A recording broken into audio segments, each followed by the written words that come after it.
শরীয়তপুর সদর হাসপাতালে ঔষধ সরবরাহ ও বিতরণে ভয়াবহ অনিয়মের অভিযোগ উঠেছে।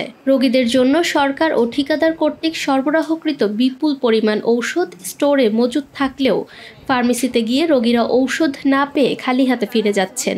সকাল থেকে এই পর্যন্ত দাঁড়াই রয়েছি, কিন্তু তারা ওষুধ লাস্ট টাইম ওষুধ দিল না। সরকারি হসপিটালে আসছে কেন একটু মানে সাড়ে পাইবো দেখে তো আসছে, কিন্তু অর্ধেক লেখা দিচ্ছে বাইরের, এই জায়গা থেকে যাই লেখা দিচ্ছে, এরকম তো পাইতেছে। হাসপাতাল সূত্রে জানা যায় 2024-25 অর্থ বছরের ঔষধ ঠিকাদার জুলাই মাসের শুরুতে সরবরাহ করে। হাসপাতাল কর্তৃপক্ষ সেই ঔষধ বুঝে পেলেও এখন পর্যন্ত রোগীদের মধ্যে বিতরণ করেনি। বর্তমানে সরকারিভাবে সরবরাহকৃত মাত্র 17 ধরনের ঔষধ রোগীদের দেওয়া হচ্ছে।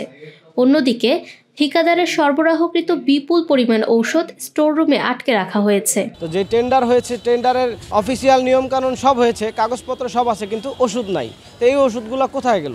গত 2 মাস ধরে হাসপাতালে চিকিৎসা নিতে আসা রোগীরা প্রেসক্রিপশন অনুযায়ী প্রয়োজনীয় ঔষধ পাচ্ছেন না। প্রেসক্রিপশন হাতে ফার্মেসিতে গেলে দায়িত্বপ্রাপ্তরা জানিয়ে দিচ্ছেন এই ঔষধ হাসপাতালে নেই।